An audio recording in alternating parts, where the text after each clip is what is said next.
Bienvenue sur la chaîne Objectif Libre et Indépendant.com. Aujourd'hui, on va voir quelle est la différence entre un consommateur et un investisseur. Le consumérisme, c'est le mode de vie que la société vous présente comme idéal. Pour exister, pour être quelqu'un, pour être heureux, il faut consommer, acheter des tas de choses. Au contraire, le capitalisme comprend une notion totalement opposée. Ne surtout pas dépenser inutilement, il faut réinvestir. Sachant cela, j'aimerais partager avec vous cet extrait du livre Sapiens, une brève histoire de l'humanité.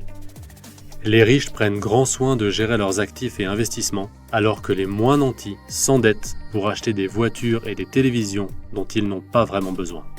C'est une triste réalité. Ceux qui ont le plus les moyens de consommer, c'est-à-dire les riches, consomment en proportion beaucoup moins que ceux qui n'en ont absolument pas les moyens. Du coup, les riches sont toujours plus riches et les autres ne s'en sortent pas. Une seule question à vous poser. Voulez-vous être un consommateur ou un investisseur ? Un consommateur, c'est quelqu'un qui gagne son argent, en dépense et s'il en reste, le met de côté. Un consommateur avisé, c'est quelqu'un qui gagne son argent, met une partie de côté et dépense le reste. Un investisseur, c'est quelqu'un qui a une épargne de sécurité, mais surtout qui fait travailler son argent pour lui. Ensuite, peut-être, il consommera, mais avec l'argent qu'il n'a pas eu à gagner à la sueur de son front. En un mot, il consommera quand il sera libre.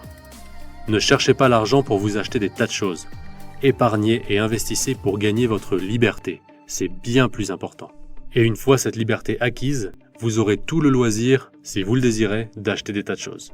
Vous allez me demander comment faire. Je vais être honnête avec vous.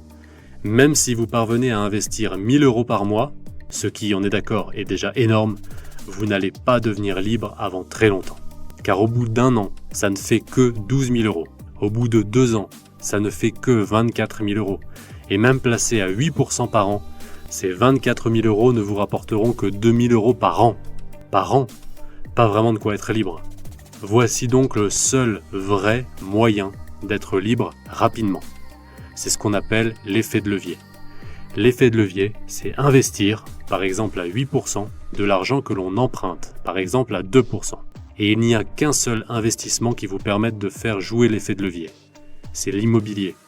Vous pouvez prendre le problème dans tous les sens.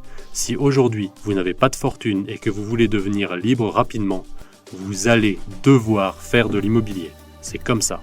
Par exemple, si vous empruntez 200 000 € à 2% et que vous placez cette somme à 8%, vous allez gagner 16 000 € par an et vous allez rembourser 4 000 € d'intérêt.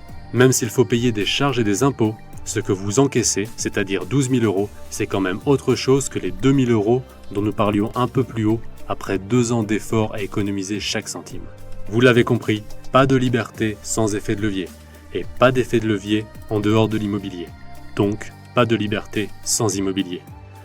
Encore faut-il savoir comment s'y prendre. C'est pour cela que j'ai créé le Club des investisseurs immobiliers, grâce auquel toute personne, même si elle n'y connaît rien, peut apprendre l'investissement immobilier. Je vous invite à cliquer sur le lien qui se trouve dans la description de la vidéo. Pour être sûr de ne pas rater les prochaines vidéos, abonnez-vous et cliquez sur la cloche pour être averti lorsqu'une nouvelle vidéo est postée. Pensez aussi à aimer et à partager la vidéo. À très vite.